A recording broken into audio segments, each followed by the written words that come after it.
Praise lord అండి. దేవునికి మహిమ కలుగును గాక. 2 వచనాలు చదువుకొని ప్రార్థనలోకి వెళ్దామండి. మరి మత్తయి సువార్త 7వ అధ్యాయము 23వ వచనము, మరి ఆ తర్వాత మరి మత్తయి సువార్త 25వ అధ్యాయం 13వ వచనం, ఈ 2 వచనాలు చదువుకొని ప్రార్థనతో ఆరంభించుకుందామండి. మరి మత్తయి సువార్త 23వ అధ్యాయము. అప్పుడు నేను మిమ్మును ఎన్నడూనూ ఎరుగనని అక్రమము చేయవారులారా నా ఎదురు నుండి పొండని వారితో చెప్పాను. హల్లెలూయా, దేవునికి మహిమ కలుగును గాక. మరి ఆ తర్వాత 25వ అధ్యాయం 13వ వచనాన్ని మనం చూసినప్పుడు అక్కడ ఏమని రాసి ఉంటుందంటే, అతడు మిమ్ము నెరగనని మీతో నిశ్చయంగా చెప్పుచున్నాను నేను. హల్లెలూయా, దేవునికి మహిమ కలుగును గాక. మరి వారు ఎలాంటి పరిస్థితిలో ఉన్నారు అనే దాన్ని బట్టి మరి ముందుకు సాగుదామండి. పరిశుద్ధ గొప్ప దేవా, నీకు స్తోత్రం, స్తుతి, మహిమ, ఘనత, ప్రభావం చెల్లించుకుంటున్నామయ్యా. ఇదిగో తని మత్తయి సువార్త మరి 25వ అధ్యాయం నుండి అలాగనే ప్రభా మరి 7వ అధ్యాయం నుండి ప్రభా మరి ఇక్కడ 2 గుంపుల వారికి, మరి 2 రకాల వారికి మరి నీ తలుపులు, నీ పరలోక తలుపులు వేయబడినాయి తండ్రి. మరి ఈ పరలోక తలుపులు వీరి పట్ల ఎందుకు వేయబడ్డవన్న సత్యాన్ని గురించి మేము ధ్యానిస్తుండగా మరి నాతో మాట్లాడి ఆ పరలోక ద్వారాలు ప్రభా మా జీవితంలో మూయబడకుండా ఉండడానికి మేమేం చేయాలో మాకు నేర్పించమని యేసుక్రీస్తు నామములో ఈ ప్రార్థన అంతా వేడుకుంటూ పొందుకుంటున్నాం తండ్రి. ఆమేన్. ప్రైజ్ లార్డ్ అండి. దేవునికి మహిమ కలుగును గాక. అవునండి, నేను ఇప్పుడు వాక్యం చదివిన రీతిగా మరి 2 వచనాలండి. మరి మత్తయి సువార్త 25వ అధ్యాయంలో అలాగే 7వ అధ్యాయంలో చూసినప్పుడు ఆ 2 వచనాలని ఆధారం చేసుకొని మరి ఈరోజు నేను ఏమి చెప్పాలనుకుంటున్నాను అంటే, పరలోక ద్వారములు మూయబడుట. హల్లెలూయా, పరలోక ద్వారములు మూయబడుట. ఎవరి మీద మూయబడుతున్నాయి, ఎందుకు మూయబడుతున్నాయి అనేది ఈరోజు మనం ఇక్కడ తెలుసుకుందామండి.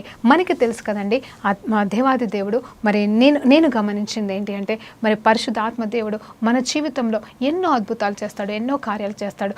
ఒక చక్కటి వచనం మనకి తెలుసు కదండి, ఆయన తలుపులు వేస్తే తీయగలిగే వారెవరు, ఆయన తెరిస్తే మూయగలిగిన వారెవరు లేరని చెప్తున్నాడు. అవునండి, నిజం చెప్పాలంటే when he opens nobody can shut it, when he closes nobody can open it అని చెప్పేసి మనకి తెలుసు కదండి, ప్రకటన గ్రంథంలో ఉంటుంది. ఆ రీతిగానే మరి ఇక్కడ చూస్తే దేవాది దేవుడే అండి, యేసు ప్రభు వారే డైరెక్ట్గా ఇక్కడ ఉన్న ఇద్దరితోనూ అంటే 2 జనాంగాలతో మరి దేవుడు మాట్లాడుతున్నాడు. వీటిని మనము క్లుప్తంగా ధ్యానించుకుందాం ఈరోజు. మత్తయి సువార్త 25వ అధ్యాయము 1 నుండి మరి 13వ వచనం వరకు మనం ధ్యానించినట్టయితే అక్కడ ఏమై ఉంటుందంటే, పరలోక రాజ్యం ఏ రీతిగా ఉంటుందనే దాని గురించి మాట్లాడుతున్నాడండి. ఇక్కడ ఆ పరలోక రాజ్యంలో ఏ రీతిగా ఉంటుందని మాట్లాడుతూ పరలోక ద్వారాలు ఇక్కడ వీరి మీద ముయ్యబడుతున్న వాటిని గురించి మాట్లాడుతున్నాడు. ఇక్కడ చూస్తే 10 మంది కన్యకలు ఉన్నారండి. మొట్టమొదటిగా ఇక్కడ ఎవరు ఉన్నారంటే 10 మంది కన్యకలు ఉన్నారు.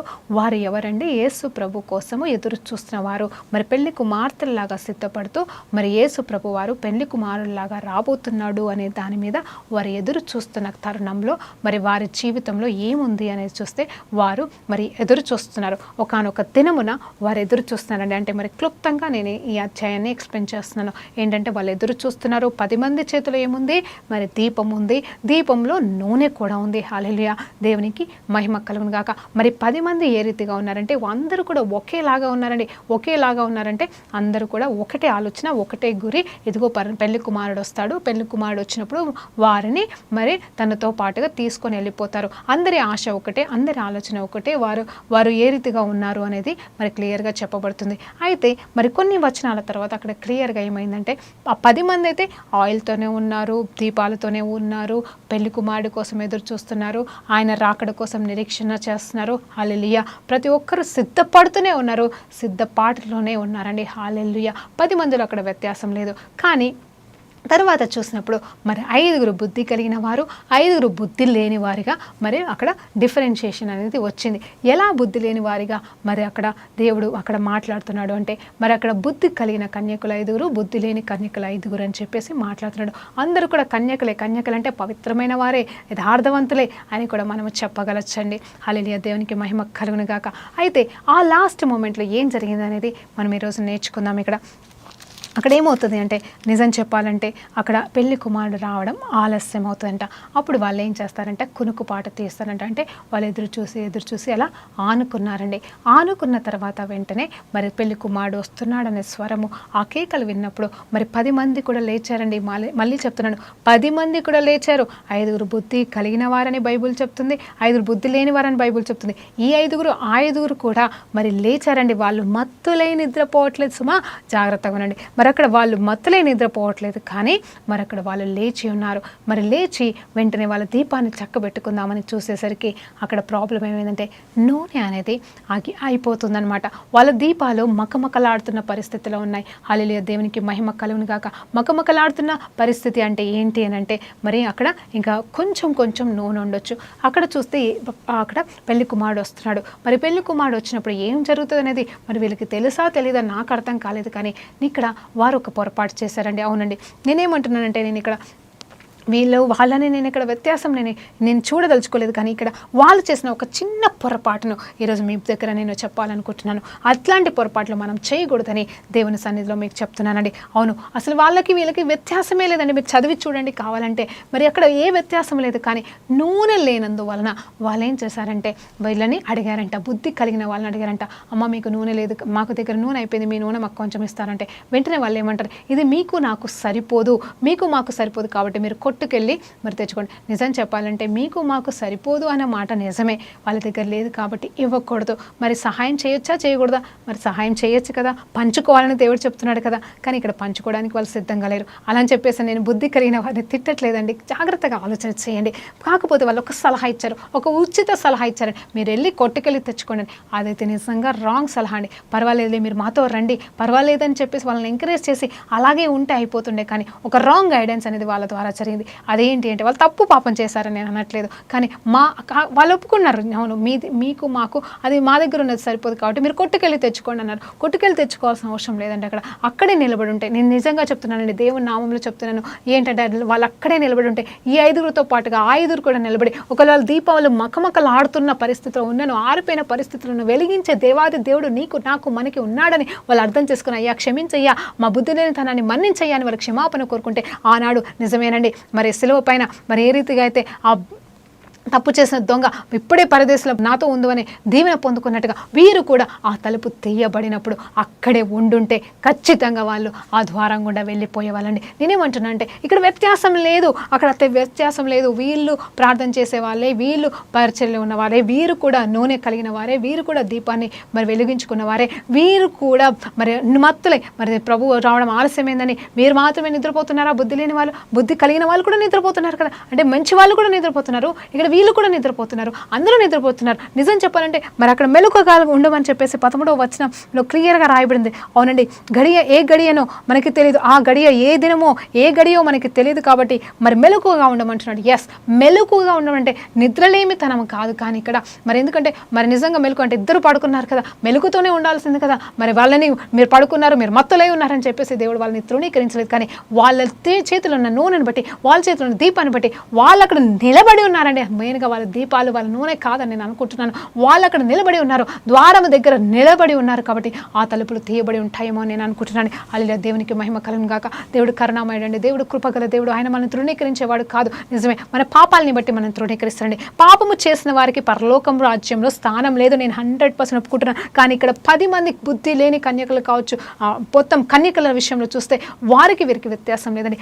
ఒక్క చిన్న దగ్గర అది దేవుడు లెక్క పెడతాడని నేను అనుకోలేదు. కానీ వారు చేసిన పొరపాటు ఏంటంటే దేవుని దగ్గర క్షమాపణ కోరుకొని అయ్యో పొరపాటు అయిపోయిందని అలాగే వేచి ఉండి మరి ఆ రాకడ సమయంలో వారు దూరంగా వెళ్ళడం వల్ల, ఆ రాకడ సమయంలో వారు తప్పించుకోవడం వల్ల, అంటే వారు నూనె ఉంటేనే పరలోక రాజ్యానికి వెళ్తాం, దీపం ఉంటేనే పరలోక రాజ్యానికి వెళ్తామని వాళ్ళ సొంత క్రియలను బట్టి పరిగెత్తుకోవడం వలన మరి ఆధారపడడం వలన వాళ్ళ తలుపుల గుండా వెళ్ళలేకపోయారు. ఆ తర్వాత వాళ్ళు వచ్చి కొడుతున్నారండి. తలుపులు కొడుతున్నప్పుడు దేవుడు అంటాడు ఒకటే మాట, మరి యేసు ప్రభు గారు అంటున్నారు, తండ్రి దేవుడు అంటున్నాడు మీరెవరో నాకు తెలియదు, ఒక్కసారి తలుపు వేస్తే తీయబడదంటండి. మరి నిజంగా చెప్పాలంటే ఆ జ్ఞానం లేక అక్కడ వాళ్ళు నశించిపోయారు. వాళ్ళు నిజంగా మరి ఎక్కడికి వెళ్ళిపోయారో మనకు తెలియదు, కానీ వారు మాత్రం బుద్ధి లేని వారిగా మరి ఉండిపోయారు. ఇప్పుడు కూడా మన జీవితంలో కూడా మనం కూడా ఈ రీతిగానే ఉన్నామని మరి అర్థమవుతుందని. అంత మాత్రమే కాదు, మరి ఇంకొక వచనాన్ని కూడా మనం ధ్యానించాం కదండి. హల్లెలూయా, దేవునికి మహిమ కలుగును గాక.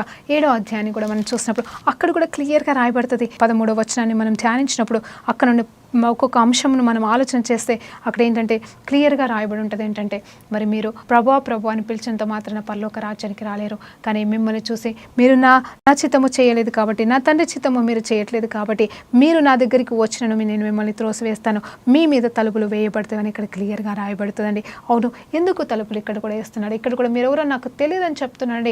పరలోక రాజ్యానికి వీళ్ళని వారసులుగా చేయలేకపోతున్నాడు. ఇక్కడ చెప్పాలంటే వాళ్ళొక మాట అంటారు, అదేంటి ప్రభా, మీ నామంలో మేము ప్రవచించలేదా, నీ నామంలో మేము అద్భుతం చేయలేదా, నీ నామంలోనే కదా ప్రభు మేము అన్నీ చేస్తాము అంటే, అవునండి, యేసు ప్రభు నామంలో మరి అద్భుతాలు సూచక్రియలు ప్రవచనాలు చేసేది ఎవరండి? సేవకులు, విశ్వాసులే. మరి ఆయన రక్తం చేత కొనబడిన వారే, ఆయన రక్తం చేత ముద్రించబడిన వారమే. మరి అలాంటి వారిని ఇక్కడ దేవుడు ఏమంటున్నాడంటే కాదంటున్నాడు. అక్కడ 10 మంది కన్యకల విషయంలో కూడా సమానమైన వారే, ఒక్క దగ్గర మిస్టేక్ జరిగింది. ఇక్కడ వీరి పరిస్థితి చూస్తే, అక్రమము చేయవారులారా మీరు నా నుండి తొలగిపోండి అని వారి మీద తలుపులు వేయడం అనేది జరిగింది. అవునండి, ఇక్కడ చూస్తే మరి అక్రమం అనేది ఎలా చేశారని చూస్తే, అవునండి, అద్భుతము సూచక్రియలు వీళ్ళు చేశారు, కానీ వీళ్ళలో ఫలం అనేది లేదంట. అందుకే పైన వచనాలు మనం ధ్యానించినప్పుడు, ఇరుకు ద్వారమున ప్రవేశించుడి, నాశనకరమైన వాటి నుండి ద్వారం నుండి మీరు వెళ్ళకూడదని చెప్తున్నాడు. ఆ తర్వాత ఇక్కడ క్లియర్గా మరి 15వ వచనం, అబద్ధ ప్రవక్తలను గూర్చి జాగ్రత్త పడు, అబద్ధ ప్రవక్తలను గూర్చి జాగ్రత్త పడుడి. మరి ఎవరు అండి అబద్ధ ప్రవక్తలంట? వీళ్ళు ఎవరి నామంలో ప్రవచించారు? దేవుని నామంలో ప్రవచిస్తున్నారు. వారు గొర్రెల చర్మములు వేసుకుని మీ యొద్దకి ఒత్తురు, గొర్రెల చర్మములు వేసుకొని మీ దగ్గరికి ఒత్తురు. వారి లోపల వారికి ఏముంటుందంట? క్రూరమైన తోడేళ్ళు ఉన్నారంట లోపల. మరి అంత మాత్రమే కాదు, వారి ఫలము చొప్పుననే మనం వారిని గుర్తించగలము. ఫలం అంటే ఏంటండి? మిరాకిల్స్, అద్భుతాలు కాదండి. దయచేసి ఇది నేను పదే చెప్తూనే ఉంటాను. అవునండి, నా పరిచర్య అంత కాలం ఉంటే, నా ఊపిరి ఉన్నంత కాలం ఈ వచనాన్ని, ఈ వాగ్దానాన్ని నేను ధ్యానిస్తూనే ఉంటాను, నేను చెప్తూనే ఉంటా. మరి ఎందుకంటే నా దేవుడు నాకు చెప్పమని చెప్తున్నాడు. హల్లెలూయా, దేవునికి మహిమ కలుగుగాక. అద్భుతాలు సూచక్రియలు మరి దేవుని నామంలో చేసినంత మాత్రాన నువ్వు పరలోక రాజ్యానికి వెళ్ళవు. కానీ నా మాటలు కాదు అండి, మరి యేసు ప్రభు మాటలండి. అవును, బైబిల్ ఎన్నిసార్లు చదువుతామండి? ప్రతిసారి సంవత్సరానికి ఒకసారి చదువుతున్నావా? సంవత్సరానికి 2 సార్లు చదువుతున్నావా? లేకపోతే వాక్య జ్ఞానాన్ని పెంచుకొని బైబిల్ స్టడీ చేసి ఈ థియాలజీ, ఆ థియాలజీ, ఈ రెవరెండ్, ఆ రెవరెండ్ అని చెప్పేసి నువ్వు వెళ్ళిపోతున్నావేమో, కానీ ఈ కొద్ది సత్యాలని నువ్వు ధ్యానించుకోలేకపోతున్నావు. ఈ కొద్ది ఆలోచనలు మనము చేయలేకపోతున్నామమ్మా. ఇదిగో, ఇది ఎవరైనా సరే నేను ఒకటే మాట చెప్తున్నాను, అంత్యకాలంలో ప్రతి ఒక్కరి మీద అభిషేకం ఉంది, ప్రతి ఒక్కరి మీద దేవుని ఆత్మ కుమ్మరించబడుతుంది. పడుతుంది కాదండి, పడి ఉన్నది. మనం ఇంకా సజీవంగా ఉన్నాము. దేవుడు మనల్ని కరుణిస్తున్నాడు, కనికరిస్తున్నాడు. అంత మాత్రమే కాదు, మన ద్వారా అద్భుతాలు జరుగుతున్నాయి. మనం ప్రార్థన చేస్తే జవాబు ఇస్తున్నాడు. మనం అడిగింది కాదనకుండా ఇస్తున్నాడండి. ఈ రోజే నువ్వు రక్షణ పొందుకున్నావా? నువ్వు రక్షణ పొందుకున్న సంవత్సరాలు అవుతుందా? గొప్ప పరిచర్యలు చేసి గొప్ప సంఘాలు, మరి గొప్ప మరి దీవెనకరమైన బిడ్డగా నువ్వు జీవిస్తున్నావా? ఏది ఏమైనా నువ్వు ఒక అభిషేక్తుడివి.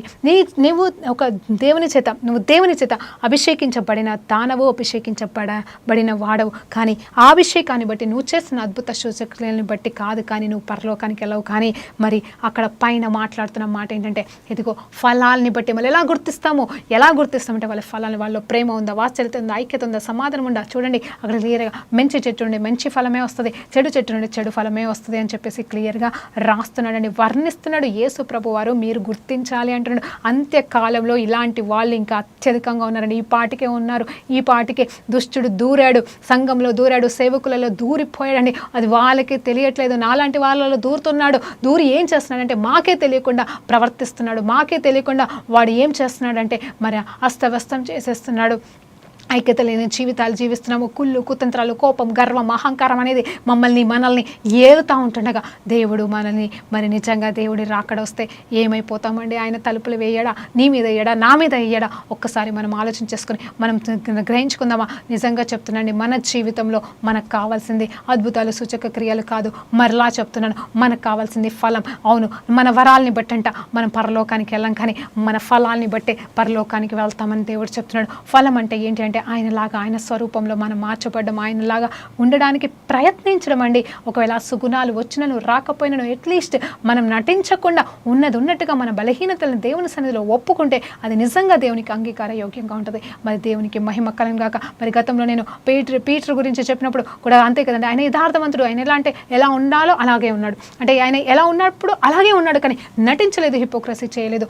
మరి యూదా ఇస్కరియోతు లాగా నటించలేదండి, కానీ యథార్థంగానే ఉన్నాడు. తను అప్పుడు ఆ టైంలో ఏం మాట్లాడాలనుకుంటే అది మాట్లాడాడు, ఏది చెప్పాలనుకుంటే చెప్పేశాడు, కానీ నటించలేదండి. ఆ రీతిగా మన జీవితంలో కూడా నటన అనేది ఉండకూడదు. మన జీవితంలో అద్భుతాలు సూచక్రియలు జరుగుతున్నను, మరి మనం దేవుని చేత వాడబడుతున్న వారిగా ఉన్నను, మన జీవితంలో ప్రేమ లేని వారమైతే అంతా కూడా వ్యర్థమే అని చెప్పేసి దేవుడు చెప్తున్నాడు. ఈరోజు 2 అంశాలను నేను ఎందుకు జతపరిచాను అని చెప్పానంటే, ఎందుకు జతపరిచాను గతంలో నేను ఆల్రెడీ ఈ వచనాలు చెప్పే ఉండొచ్చు, మనం భిన్నంగా మాట్లాడుకుంటూ ఉండొచ్చు, మీరు ఎంతోమంది నుండి వింటే ఉండొచ్చు, మీరే బోధిస్తుండొచ్చు. కానీ ఈరోజు ఈ 2 అధ్యాయాలని బట్టి మనం ఒక విషయం తెలుసుకోవాల్సిన వారిగా ఉన్నాము. నువ్వు ఎంతవరకు పరిచర్య చేస్తున్నావు, ఎంతవరకు నమ్మకంగా ఉన్నావు, ఎంతవరకు నీ దీపంలో నూనె ఉంది, ఎంతవరకు నువ్వు వెలిగించబడుతున్నావు అనేది కాదు, కానీ నువ్వు ఎంతవరకు దేవునికి సంతోషకరమైన పాత్రగా ఉన్నావు, ఎంతవరకు నీ యథార్థతని దేవుని సన్నిధిలో. అవునండి, ఆ 10 మందిలో 5 కూడా యథార్థంగా, అయ్యా ప్రభా మరి పొరపాటు జరిగిపోయిందయ్యా, మా దగ్గర మరి ఇది నూనె లేదు, అయిపోయిందయ్యా అని ఒక్కసారి ఆయన ఎదుట సాగిలపడి ఉంటే ఆయన కాదంటాడా? ఆయన కాదంటాడా అండి? కాదనడు. ఇక్కడ వీళ్ళు కూడా ప్రభా ఎందుకయ్యా మా మీద తలుపులేస్తున్నాం, ఎందుకు మేము పరలోక రాజ్యానికి రామంటున్నామని వాళ్ళు ప్రభుని ప్రశ్నిస్తుండగా ప్రభువే వారికి జవాబిస్తున్నాడు. వాళ్ళు వీళ్ళు కాదు, ప్రభువే వారికి జవాబిస్తున్నాడు. ఏమంటున్నాడంటే, మీరు అక్రమం చేసినవారు. అదేంటి అక్రమం ఏడికెళ్ళి వచ్చింది? అద్భుతాలు సూచకులు చేస్తే అద్భుతం అక్రమం అయిపోయిందా అని అంటే, వాళ్ళు అబద్ధ బోధకులు, అబద్ధ ప్రవక్తలు అని చెప్పేసి కూడా వారి గురించి దేవుడు వర్ణిస్తున్నాడు. అలాంటి వారి నుండి మనం తప్పించుకోవాలి, అలాంటి వారి నుండి మనం దూరంగా ఉండాలి. అలాంటి వారి లిస్టులో మన పేర్లు మనము ఉండకూడదండి. నువ్వు విశ్వాసమైనా, నువ్వు సేవకుడివైనా, నువ్వు ఒక క్రైస్తవుడైతే పొరపాటున కూడా మరి నువ్వు ఈ లిస్టులో ఉండకూడదు. అలాగే అబుద్ధి లేని కన్యకల్లాగా కూడా నువ్వు ఉండకూడదని దేవుడు మరి ఈ సమయంలో మనకి జ్ఞాపకం చేస్తున్నాడు. హల్లెలూయా, దేవునికి మహిమ కలుగును గాక. ఈ రీతిగా మనం చూసుకుంటూ వెళ్ళిపోతే మళ్ళీ మీతో నేను ఒక మాట చెప్పాలనుకుంటున్నాను. మరి ఈ లోకపు సాతాను ఏ రీతిగా మనల్ని మోసం చేస్తుంది అనేది కూడా మనం నేర్చుకుందామండి. అవును, మరి ఇదేంటి, మరి నిజమే, మరి ఇది ఎలా, మన దీని నుండి ఎలాంటి విడుదల వస్తుంది అని అంటే, మళ్ళీ నేను చెప్తున్నది ఒకటే మాట, ఏంటి అంటే, మనం సాతాన్ని అస్సలు గెలవనివ్వకూడదండి. వాడిని గెలవనీయకుండా మనము నిలబడాలి అంటే దేవుని చిత్తానుసారమైన జీవితాన్ని జీవించాలి, దేవునితో పాటుగా మనం నడవాలి. దేవుడు ఏం చెప్తున్నాడో అది మనము వినాలండి. ఒకసారి ఆలోచించేద్దామా, వాక్యం ద్వారా కూడా మనం మోసపోతాం ఉంటాము. అవును కదండి, మరి దేవాది దేవుడికి అది శోధన తప్పలేదు. దేవాది దేవుడు యేసు ప్రభు వారు మరి ఆత్మచేత నింపబడి మరి ఆయన అరణ్యంలోకి వెళ్ళినప్పుడు మరి నిజంగా మరి శోధకుడు వచ్చి ఎలా శోధించాడు అంటే, మరి వాక్యం ద్వారానే శోధించాడు కదండి. వాక్యంతోనే మాట్లాడుతున్నాడు. ఆయన వాక్యంతో మాట్లాడుతున్నప్పుడు ఆ దేవాది దేవుడు మరలా వాక్యం అనే 2 అంచుల ఖడ్గంతో మరి దాన్ని మరి త్రొక్కి పడేశాడండి. ఇప్పుడు మన జీవితంలో కూడా కొన్ని కళలు, కొన్ని దర్శనాలు ఎంతగానో మనల్ని మోసం చేస్తూ ఉంటాయి, ఎంతగానో మనల్ని మప్పి పెడతా ఉంటున్నాయి. ఈ అంత్యకాలంలో నిజమండి, నిజంగా చెప్తున్నాను, దేవాది దేవుడు ఏ రీతిగా నన్ను అభిషేకించి ఆయన కోసము మరి వాడుకోవాలని కోరుకుంటున్నాడు, సాతాను కూడా వాడి ఆ దురాత్మల చేత మనల్ని పొసెస్ చేసి మనల్ని నింపి వాడి రాజ్యం కోసం, రాజ్య విస్తరణ కోసం మనల్ని వాడుకోవాలని వాడు కూడా ప్రయత్నాలు చేస్తున్నాడు. అది నువ్వు ఎవరైనా అన్యుడివా లేకపోతే దేవుని బిడ్డవా అని వాడికి అనవసరం. వాడికి కావాల్సిందల్లా ప్రతి ఒక్క బిడ్డ వాడి రాజ్యంలోకి రావాలి, వాడి నరకంలోకి రావాలనేదే వాడి కసి, వాడి పోరాటం, వాడి సమయం అయిపోతుంది. కాబట్టి వాడు ఇంకా విచ్చలవేడిగా ఎన్నో చేస్తూ ఉంటాడు. కానీ మనము మరి జ్ఞానము కలిగిన వారిగా ఉండి తప్పులు ఒప్పుకుంటూ యథార్థమైన స్థితిని చేస్తూ మరి యథార్థంగా దేవుని సన్నిధిలో ఒప్పుకుంటూ, అయ్యా మమ్మల్ని క్షమించమని మనము దేవుని సన్నిధిలో కోచాడినప్పుడు వాక్యానుసారంగా జీవిస్తూ వాక్యానుసారమైన ఫలాలు ఫలించబడుతూ, అవును యోహాను సువార్త 15వ అధ్యాయం ఎందుకు ఉందండి, అక్కడ క్లియర్గా రాయబడుతుంది ఒకటే మాట, మిమ్మల్ని నేను ఎందుకు పిలిచి ఉన్నాను, ఎందుకు ఏర్పాటు చేసుకున్నాను, ఎందుకు ఎన్నుకున్నానంటే మీరు ఫలించాలి. హల్లెలూయా, దేవునికి మహిమ కలుగును గాక. దేనిలో ఫలించాలండి, ఎక్కడ ఫలించాలి అంటే దేవుని చిత్తంలో ఫలించాలి, దేవుని ఆజ్ఞ ప్రకారంగా ఫలించాలి. మనం ఏం చేస్తున్నామంటే మన క్రియలు చెడ్డవైపోతున్నాయి, మన క్రియలు దుర్మార్గం అవుతున్నాయి, మన క్రియల్లో గర్వం అహంకారం ఉంటుంది. అది ఫలింపంటారా? అది ఎలాంటి ఫలము చెప్పండి, దాని ఫలం అని చెప్పగలుగుతామా? అది ఎంత భయంకరమైన మరి దుస్తత్వంలో మనము జీవిస్తున్నామో ఒక్కసారి ఆలోచన చేసుకొని మనల్ని మనం పరిశీలించుకుందాం, ప్రార్థన చేసుకుందాం. ప్రభా మమ్మల్ని క్షమించండి, మమ్మల్ని సరిచేయండి, మమ్మల్ని మార్చండి. ప్రభా నీ పోలిక రావాలంటే మేమేం చేయాలి, ఎట్లా గోచాడాలి? అవునండి, ఉపవాస ప్రార్థనలో మనకు విజయం వస్తుంది. మనం దేవుని సన్నిధిలో ఎక్కువసేపు గడపడం వల్ల మనకు విజయం వస్తుంది. మనము సాతాన్ని తృణీకరిస్తే కూడా మనకు విజయం వస్తుంది. ఒక మాట గుర్తుకొస్తుందండి, అవును అపవాదిని మీరు గద్దించండి, అది మీ నుండి పారిపోను. హల్లెలూయా, దేవునికి మహిమ కలుగును గాక.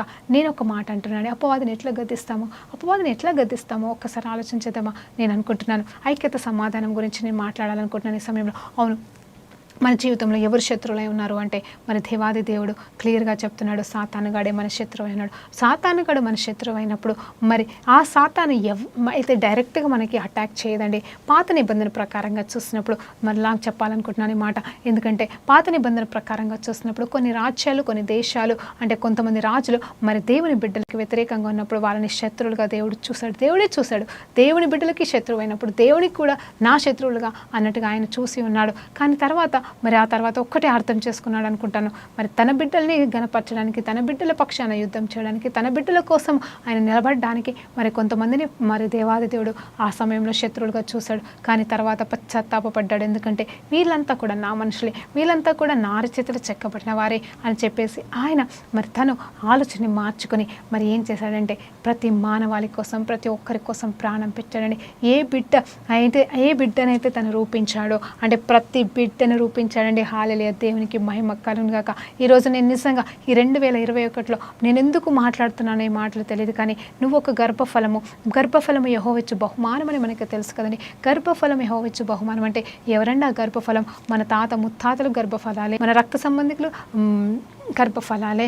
ఆయన బహుమానమే, నువ్వు నేను ఆయన బహుమానమే, మన శత్రువులు ఆయన బహుమానమే, మన మిత్రులు ఆయన బహుమానమే, మన సేవకులు, మన సేవకురాళ్ళు, మనల్ని నడిపించే వాళ్ళు, మన కింద పనిచేసే వాళ్ళు, A to Z ఈ లోకంలో ఉన్న ప్రతి మనిషి కూడా, ప్రతి వ్యక్తి కూడా దేవుని బహుమానమే అండి.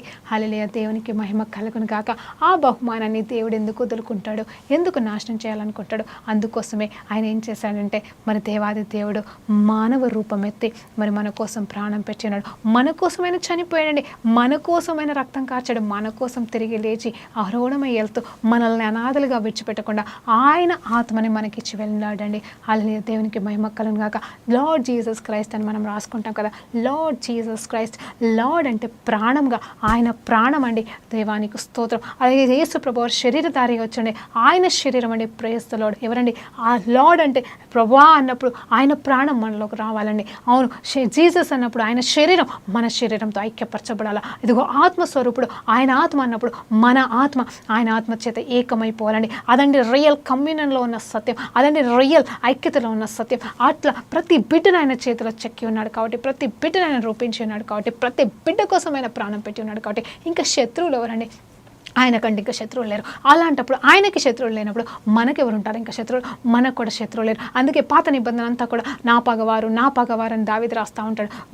వాళ్ళు వీళ్ళని రాజులు అందరూ కూడా నాశనం చేస్తూ ఉంటారు. కానీ కొత్త నిబంధనకు వచ్చేసరికి అందరినీ సమానంలోకి తీసుకొచ్చాడు, అందరినీ ఒకే ప్లాట్ఫామ్ మీదకి తీసుకొచ్చాడు, అందరినీ తన బిడ్డలు అంటున్నాడు, అందరినీ తన వారసులు అంటున్నాడు. మరి నా అరచేతులు చెక్కబడను. కాకపోతే ఏంటంటే ఆయన వైపు తిరగాల, ఆ అర్హతని, ఆ హక్కును పొందుకోవాలంటే ఆయనలాగా జీవించాలి. కాబట్టి ఆయనలాగా మనం ప్రార్థించాలి, ఆయనలాగా క్షమించాలి. కాబట్టి మరి ఆయన మనకేం హక్కు ఇచ్చాడంటే ఇదిగో అధికారాన్ని ఇచ్చాడండి. ఎలాంటి అధికారం ఇచ్చాడంటే ఆయన బిడ్డలుగా అవడానికి అధికారం ఇచ్చాడు. అప్పుడు ఆయనకు కలిగిన సమస్తం, ఆయన పరిశుద్ధతే కావచ్చు, ఆయన కలిగిన ప్రేమ, వాత్సల్యత, కరుణ, కటాక్షములు, క్షమాపణ అనే గుణం అన్నీ కూడా మనకి వారసత్వంగా వస్తాయండి. హల్లెలూయా. ఇదిగో ధనము, ఆస్తి, అంతస్తు మరి కావాలని కోరుకున్న దేవా వెండి బంగారం నాదన్న పరలోకంలో అంతా కూడా మరి పరలోకం అంతా కూడా మరి అక్కడ అంతా కూడా గోల్డ్ ఉంటుంది, మరి బంగారు వీధిలో నడుస్తామండి. నేను ఒక మాట అంటానండి, బంగారు వీధిలో నడుస్తే ఏమొస్తుందండి? అది పరలోకమే కావచ్చు, భూలోకమే కావచ్చు, బంగారు వీధులలో కాదు. కానీ